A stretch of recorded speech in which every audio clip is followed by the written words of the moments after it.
ఇప్పుడు ఒక 3-4 పాయింట్లు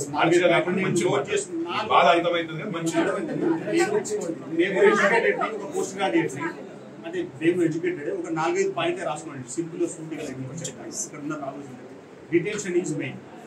డిటెన్షన్ 1 సబ్జెక్ట్ ఓకే, మీ రూల్ ప్రకారం యాక్సెప్ట్. కానీ మీ రూల్స్ ఏంటంటే ఎక్కడ ఎవరికి తెలియదు, మీరు అన్నదే రూల్ తప్ప ఈ రూల్ ఇది అని ఎక్కడైనా కనిపిస్తే నోటీస్ బోర్డులో ఉంటే అందరికి తెలిస్తే ఆ రూల్ ఫాలో అవుతాం. అది ఐకా రూల్స్ ఉన్నాయా, గవర్నమెంట్ ఆఫ్ ఇండియా రూల్స్ ఉన్నాయా, అది ఒకటి అందరికి పబ్లిష్ అయ్యేటట్టు చూడండి. తర్వాత ఒక సబ్జెక్ట్ ఉంటే డీటెయిల్ చేస్తున్నారు యాక్సెప్టెడ్ ఉంటాం, ఓ సంవత్సరం ఉంటాం. కానీ 5 సార్లు రాసిన పేపర్ అందులో పాప ఏం రాసింది, బాగా ప్లే వేసింది, దిద్దడాన్ని ఏం చేసి ఉందో మాకేం తెలియదు.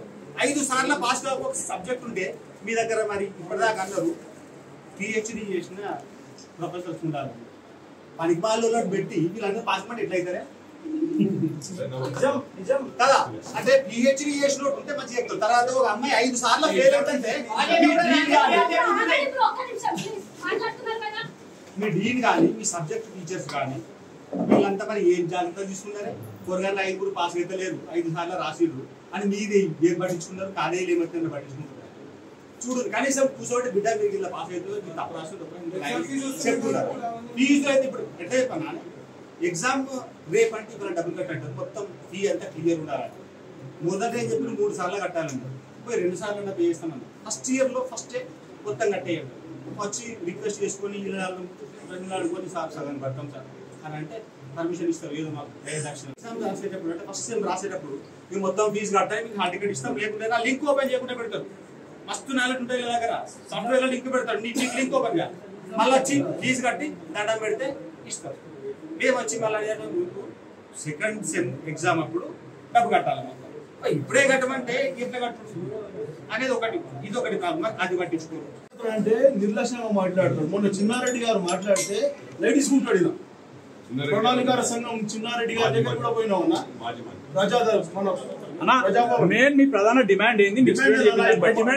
మా పిల్లలు పాస్ అవుతున్నా అన్న డీటెయిల్ చేసిన మా పిల్లలు ప్రతి ఒక్కరు కూడా పాస్ అవుతున్నారు. వీళ్ళు కావాలని ఫెయిల్ చేస్తున్నారు సబ్జెక్ట్ ను ఫీజుల కోసం. ఒకటి కొంతమంది పిల్లలు టార్గెట్ చేస్తూ ఈ డీన్ కొంచెం టార్గెట్ చేస్తున్నాడు. డీన్ రాజారెడ్డి గారికి నేను కూడా రిక్వెస్ట్ చేస్తున్నా, నేను కూడా రెడ్డినే, నీకున్నంత పౌరుషం నాకు కూడా ఉంటుంది, నేను కూడా అటువంటి ఉండే కొంచెం జాగ్రత్తగా ఆలోచించి బిహేవ్ చేయండి.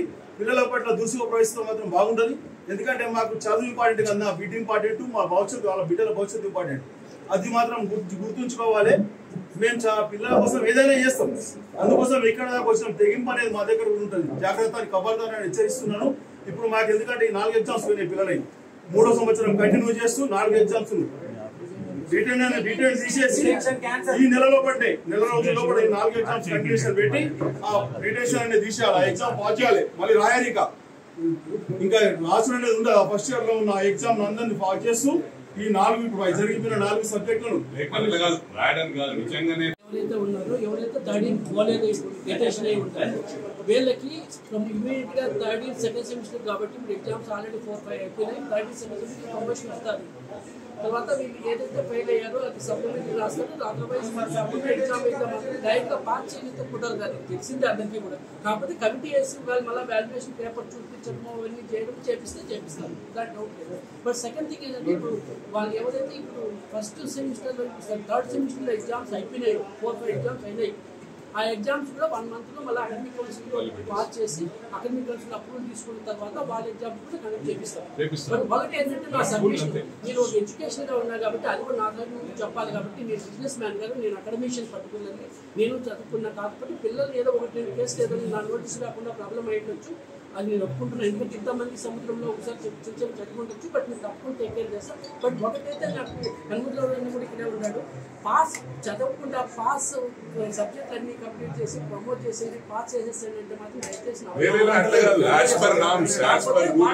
చేయకుండా పేపర్ చూపించమంటే చూపిస్తా, వాళ్ళు కమిటీ తీసుకొస్తారు, పేపర్ చూపిస్తారు. మీరు అన్నట్టు మీ పిల్లల పేపర్ వేరే ప్రొఫెసర్ పిలిపించి ఇవాళ నుంచి దాన్ని కూడా కమిటీ కోర్సు ఏ స్టూడెంట్ ఫెయిల్ అయిపోయినా ఒకవేళ ఆ పేపర్ ఇస్తాం, పేరెంట్కి ఇచ్చేసి పిల్లలకి ఇచ్చేమో. దాని ప్రొసీజర్ అంటే ఏ ప్రొఫెసర్స్ మీరు రికమెండ్ చేస్తే ఒక ఉస్మానియా యూనివర్సిటీ కానీ లేకపోతే ప్రొఫెసర్ జయశంకర్ యూనివర్సిటీ కానీ వాళ్ళ ముందర పెట్టి మా ఫ్యాకల్టీ ఉండదు, వాళ్ళు కరెక్షన్ చేసిన తర్వాత మేము దాన్ని పెట్టి రెక్టిఫై చేసుకుంటాం 100%.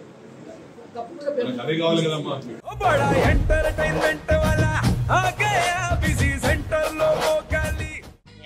సక్కు సక్కేంద్ర సక్కు సక్కు బాయ్ బాయ్ బాయ్ బాయేంద్ర భార్గవ్ బాయ్ బాయ్ గిరాకి వచ్చే టైం ఏంది కస్టమర్లు వస్తున్నాడు రేటు కలిపి గురి కస్టమర్లు వస్తున్నారు కదా మాత్రం పొగరు ఉంటది మరి తగ్గించేద్దాం పొగర్ని. డబ్బులు కట్టేస్తావేంటి కొంప తీసి లేదు కస్టమర్లు ఆపేద్దాం. పదా మరి మన బిజినెస్ స్టార్ట్ చేద్దాం.